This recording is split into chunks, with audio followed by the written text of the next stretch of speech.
welcome to Oxford History Today. I'm your host, Ron Brock, and today we're going to be talking about an aspect of early life that affected really everybody, and that's going to be sewing. Hand sewing, the invention of the sewing machine, and just different aspects and type of sewing that people had to do to make their own clothing and curtains and everything else pretty much that was made with fabric. So for today, we're going to have a guest come in, Miss Lois Francis. She's one of the guides at our museum, and she's going to be talking to us about sewing. Hi, Lois. Welcome to the show. Please have a seat here. Thank you. We'll do a little bit of chatting here about sewing.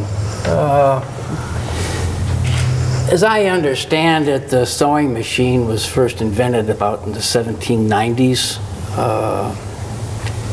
It was pretty much the first machine that was patented. It was pretty much just an awl, if I can say it properly. It pretty much just punched a hole in canvas or leather and let the needle and thread go through. And it wasn't until later in the 1840s that the sewing machine was actually patented and produced. A fellow by the name of Elias Howe had the first patent on a sellable sewing machine. From there, a couple other guys had invented machines, and a fellow by the name of Singer had invented the machine and tried to patent it. And when Howe found out about this, he sued him actually and found out that Singer was infringing on his patent rights. And so as a result, the court ordered Singer to pay Howe $1.15 for every machine that Singer sold. And at that time, it was kind of known as a sewing machine wars because there were 2 or 3 other fellows that were trying to patent machines, and basically patents expired and then it was a free-for-all. It was just the best companies lasted, and they're the ones that produce the sewing machines. So with that, I'm going to turn this show over to you, Lois, and I'd like you to tell us a little bit about hand sewing, use of the early sewing machines, and just go wherever you want to on that. Let me add a little bit about the sewing machine. Now we've changed so much that they have computerized sewing machines, and you just put this little frame under the needle, and you can push in the computer instructions, and you can go to the movies or you can do whatever you want, and the machine does the sewing. When it's done, you have a monogram, a picture, a name, whatever you want. So we've come a long ways. We've come a long ways in hand sewing too. The first people that sewed were men. That's true. Because they came here to settle America, and even before that, men did a lot of sewing because it was on leather and it was on heavy canvas. The men on ships had to sew canvas to have their sails. Sails, yeah. And so it's not just a woman's thing. Then it kind of changed and went into the women did the sewing, the men did the outdoor work. And we have a lot of things here in the museum that are connected with sewing. We have a mannequin with a wedding dress on that was all hand sewn, very labor intensive. And in the early times, they made things out of, when they first came to America to settle, they made things out of skins and pelts, and the men wore pants that were made out of skins, and the Indians had those, and I'm sure the Indians showed the people, the settlers, a lot about how to do things to keep warm. And one of the things that we always have had to do is keep warm. Yep, tanning of hides and everything else. I'm sure that the early pioneers learned that from the Indians. Right. And even women today do quilting. Back then they made quilts, utility quilts, just out of whatever materials they could come up with. And my grandmother had what she called a buffalo robe, and it was like a buffalo skin. It was soft, but it was very heavy. Yeah, and buffalo robes, yeah. She didn't have heat in her upstairs except one little register in the floor, and when we would go stay there, it was always fun to sleep under the buffalo robe because it was so heavy you could hardly move. And the men that settled and went across the country, when they first came here, they came on ships, and they brought what they had, but they didn't have a local Myers to go buy new pants or to go buy anything. So what they brought was what they had, and then they started making things here. And we have changed so much since, you know, in the last 100 years, let alone 500 years, and we made things to keep us warm, things to keep us clean, things to keep us safe, keep us from getting scratched and bitten and cut, and they made their own shoes, they made all their own gear. And they had very primitive needles sometimes. If you were on a ship, you'd have to, like whalers, you'd make ships out of bones. I mean needles out of bones, I'm sorry. But all the things that we needed had to be sewn by somebody, men or women. And at that time, children learned how to sew. Now they don't. There's no need for them to learn to sew. Oh, that's right. The early time, the girls would sew samplers. That's how they pretty much learned different stitches. And they saw their mother and dad sewing, and I've seen my grandfather come in and mend gloves. And so they wanted to do that kind of thing. Now they don't see anybody sewing, and so they're not interested. They can get anything they need, you know, at Myers. You know, that's for our viewers that's been following this program, a recurring theme that follows from episode to episode is people had to do things themselves. We didn't always have a throwaway society like we have today. If you needed something, you pretty much had to make it yourself because nobody sold it and stores were many, many miles away, even if they did make it. We talked about the tin shop that was here, people making different utensils and tools and implements out of tin. We had talked about all the different things that people had to do by hand because you couldn't buy it. Go ahead. I'm sorry, Lois. Right. Off on a sidetrack here, but go ahead. One thing that they developed when they were doing work outside more than we do now is Levi invented the material to make blue jeans. And I told Ron I'd like to know how much denim is produced in a day in this country. 3 of us here have blue jeans on, and I wore them on purpose because it's such a staple in our country. Everybody wears blue jeans. But years ago, we had, if you got a hole in your knee, Mama patched them. Now they wear them with holes on purpose. Make holes in them. Interesting, isn't it? They made things for their tablecloths, and now we make placemats sometimes, and we make, they used to use cloth napkins. We don't use that anymore. Nightwear. There's a nightgown right there that is handmade, and we don't use those anymore so much. Yeah, all right. That's kind of an interesting background in sewing, and I think we come back from our next for our next session here. We're going to start talking about sewing machines, and we'll have Lois explain to us how the early sewing machines worked. They were kind of interesting, and again, they were all manually operated. The one that we're going to look at has had an electric motor added to it later, but the original ones were all basically hand-run. Thank you.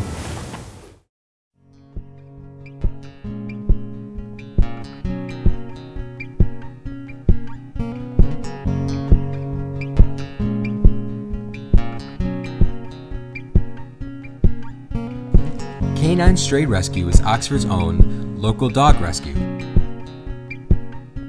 Each year they take in hundreds of dogs and bring them into suitable homes.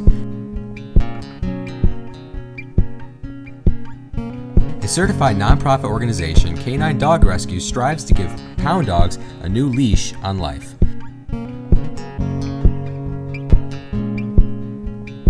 To donate, adopt, or even volunteer, call them at 248-628-0435 or go to their website, dogsaver.org, and click on the Canine Stray Rescue League link.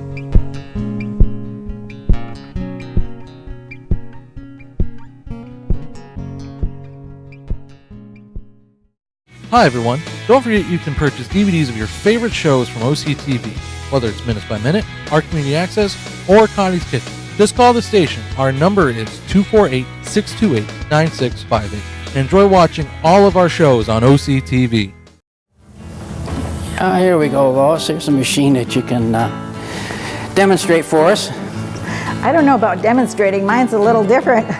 I just have a portable, but this one is made so it folds up and this comes up. Whoops. There it goes. That's what we were doing. That's what it needs to do, Yes, okay. it goes down and then this is a flat top. And you'll see these in antique shops minus the machine because they use the table. But you used to sit at the machine and push the the treadle, and it would make the machine go around and then it would sew here. And here is a ruler so you could measure things. And these are all drawers to store some of your sewing equipment and some of the pieces that go on that. Now, there's all kinds of new machines, and some of them very big, and some of the machines that they use for, they used to make quilts and things on this, but now they even have huge things where you can take the whole quilt and put it in, and they sew around the design. Long arm quilter, yeah. Right, right. These were very helpful to the person who was making things, because it cut their time and, a lot. When they used to do everything by hand, it was very, like this dress was done by hand, and that takes a long time. And this made things a lot easier. Then they kept improving it and improving it and improving it. Yeah, this machine, particular one, is a white brand name. It has the treadle down here that your foot operated, and that was actually the patent that Singer had, was the treadle, when he first patented his first machine. So he was credited with inventing that. Singer's been a big name all through sewing. Oh yeah, it sure has. This machine was originally just a treadle machine, but there was a motor added to it later on, so it was electrified. And we'll show you a picture of the motor that they added on. It just kind of bolted onto the machine and had a wheel that would drive your needle to go up and down and sew. And I'm not real familiar with machine sewing, but correct me if I'm wrong, Lois, don't you actually use like 2 spools of thread or bobbins or something? This is where your thread went. Yeah. And now they have them where you can have several spools, but back then they didn't, and it was just the one, and it ran down here. And there was here's a little cutter where you can cut the thread off, and you put the thread in, and this went up and down. Right. And this you could adjust your stitch, whether it was long or short. But didn't you put another bobbin? You had a thread bobbin down that here? was the bottom. Whoops, there it goes. The bottom thread, and that would catch and knot or slip through somehow. So you had like a lock stitch, Yes, is what they called it. Yeah, okay. So that's pretty much the way these machines operated. There were many different manufacturers of these machines.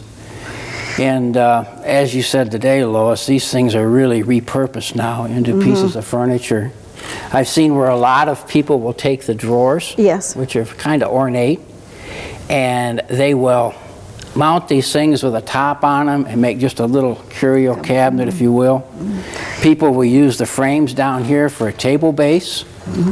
There's just all kinds of things that people are repurposing these machines for, and I guarantee you about everybody's grandmother had one. Everybody, that's right, because everybody needed clothes. And everybody had to sew, yeah. And back in probably Victorian days, they would have someone come into their house and sew for a week for the whole family. And then that way the mother didn't have to do it all, but she would hire a seamstress to do it. Okay, yeah. And this machine will sew very slowly if you wanted to, so it's very controllable, and how fast you push the treadle. But some of the newer ones, because they're motorized, if you're not careful, you run away with yourself because it sews faster than you expect. Oh. And that just has a little foot thing that you press to get the motor going. The switch, yeah. Yes. Okay. Boy, I can't think of anything else that we could cover on this machine. Some of these things had different features, I know. Like this one, I think, isn't this a bobbin winder? Possibly, right yes, here? yes. You put your thread in there, and then you wind the thread around the way it's supposed to go and push on the treadle, and it'll wind the bobbin up, yeah. Thread on that. Yeah. There are a lot of things that are connected with sewing. You had to have a chair to sit here, and sometimes they were just one from your dining room table. Sometimes they were you know, you'd have a special chair, but Yeah, we have a chair like that. Maybe we could kind of show people what they look like. Where did it go? it's back here. It's back there. We'll show that when we go back to the sewing cabinet. Maybe we can do that now, Lois. We'll walk over and take a look at those. There we go. Back when they did a lot of sewing at home, they had special equipment, but they didn't always have a sewing machine. Sewing machines were expensive, and they had to be shipped. And if you lived way out in the country on a farm, or you didn't have that kind of thing. But all the ladies had a place where they sewed. And they would have a sewing basket, something that they put their sewing equipment, their needles, their thimble, their everything in it. And sometimes they would put what they were working on in it. Now, back in a long time ago, they used to darn socks. Nobody darns socks anymore. Kids don't even know what that means. But when you had a hole in your sock, you would fix it. And mother, grandmother, whoever was going to sew would sit in a chair like this. And this is specially for sewing. And it's got places underneath it to hold your thread, your scissors, and you could sit by the fire or by the lamp and catch up on your sewing. And you also could rock, and you could sit by the fire and keep warm. It served a lot of purposes.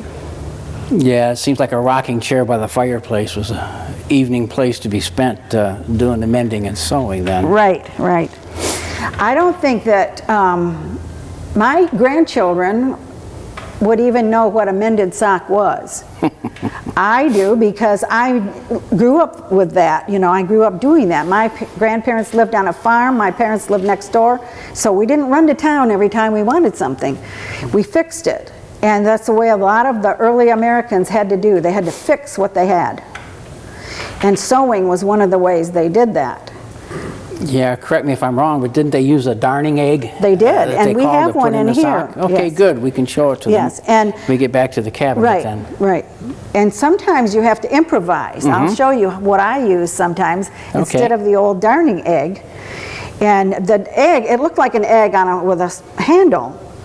And a light bulb works just fine. Oh, wow. I never thought about that. You can put a light bulb in a sock and mend it, and what you do is make a patch for it. Now, some people complained that the patch was too big and hurt your foot, but if it was better than going with a hole in your sock, because sometimes the hole was uncomfortable too. Okay, well, I think we'll finish up with this chair, and we'll go over to our cabinet, and that's where all of our sewing notions are, and we'll let you go through and explain those and describe what we used them for.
Here's our sewing notions display, Lois, and if you will, just go ahead and show us what all is in here. When they were doing sewing, they called the things they did to make things beautiful fancy work. Fancy work. Because okay. it was handwork, and it was fancier than just the plain utilitarian things. They used to make pillowcases. They sewed patterns and things on them, and this one has lace on the bottom plus embroidery. Oh, wow. And my grandmother made those. Now we don't get white pillowcases usually, but we certainly don't get anything with a pattern done on it. This was called homespun, and they wove this, and then they used it for a lot of things. They used it for blankets, bedspreads, pillows, whatever. And it just was a very sturdy material. Oh, yeah. Let me see, they made a lot of lace. They put it on tablecloths, and if you look around the museum, you'll see a lot of places where there is lace. On the tablecloth, on the, under some of the displays, there's doilies that they made. Here's a little sewing box in the back, and a little pincushion on the top. My friend made me a pincushion with cross-stitch things on it. So we still use pincushions sometimes, so they don't have the pins on the floor. But all kinds of lace they did. They like to make things beautiful.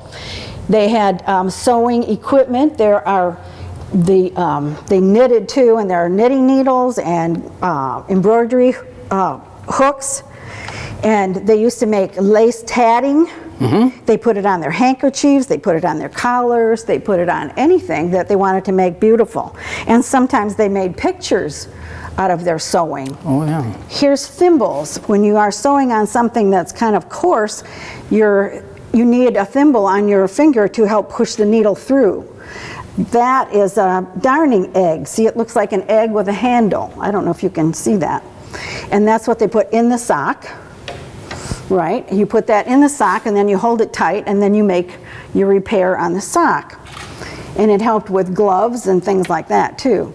That looks like a needle case to me. They would have their needles all in the case. Yes, it is. Mm-hmm. And you could buy any kinds of needles from little to big. And then they would have to have a place to keep them because you don't want to get up and walk and find a needle in your foot. One of the things that my grandmother made was, where's my needle package, was, It's up on top of the counter here. They had to have all kinds of needles. Now here's a curved needle, because sometimes you needed to sew something that you didn't want the needle to go straight into the material.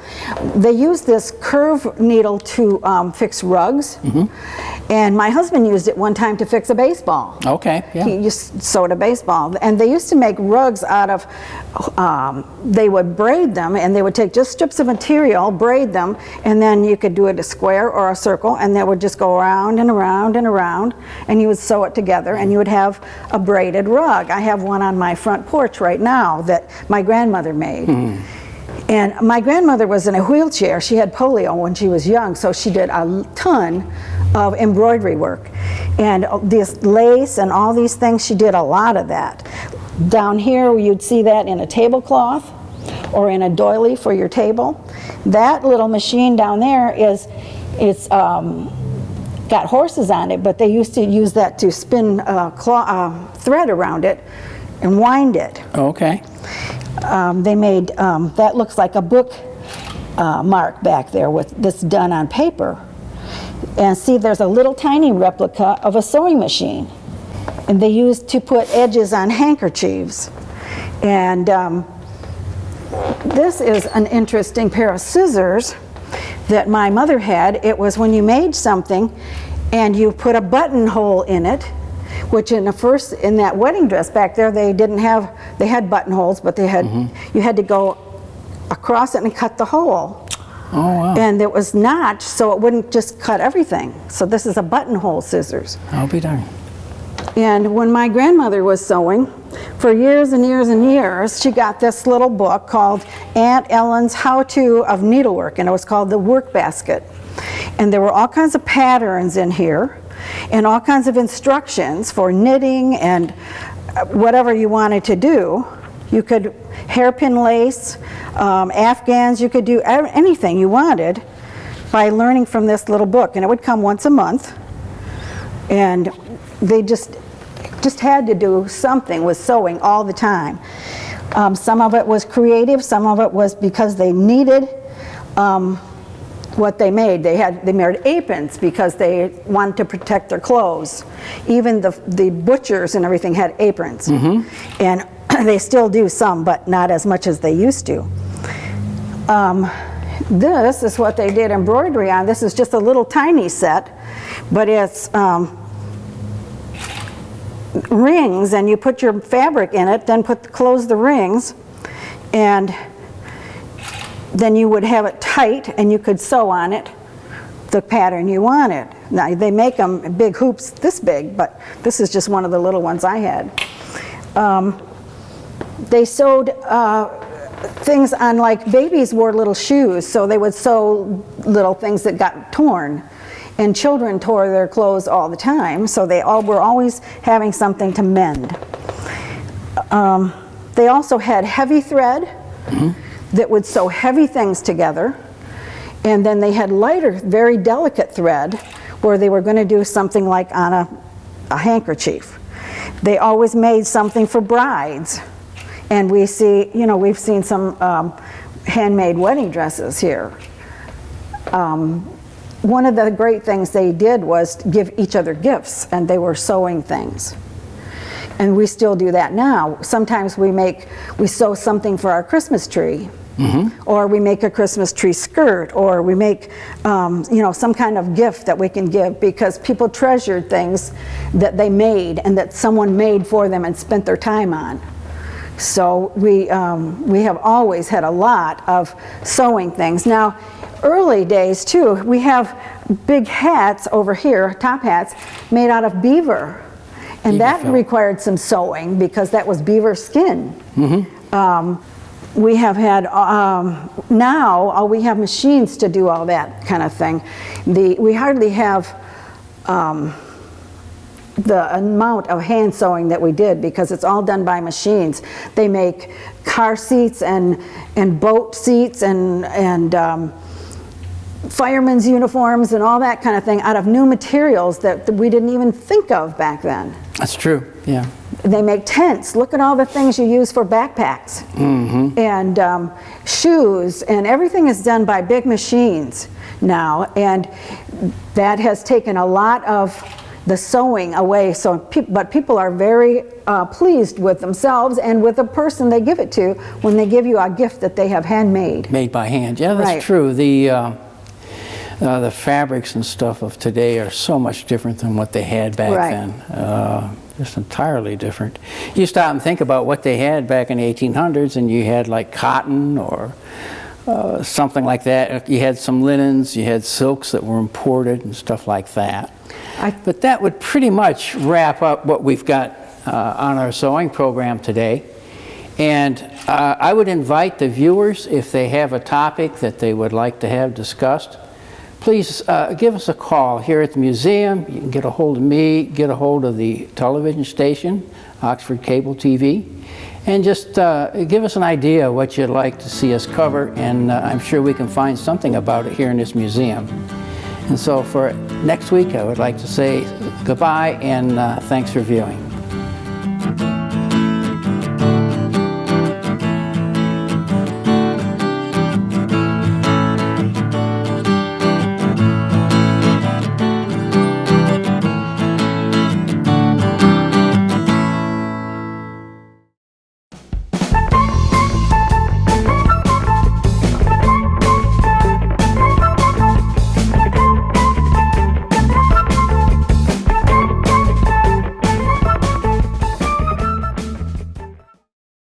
Hi, I'm Connie from Connie's Kitchen here on OCTV, which is channel 99 on AT&T and 191 on Charter. Join us here on OCTV, join me in Connie's Kitchen, and learn to have fun in the kitchen, to relax and enjoy yourself. Come on, what'll it hurt? You'll have a good time.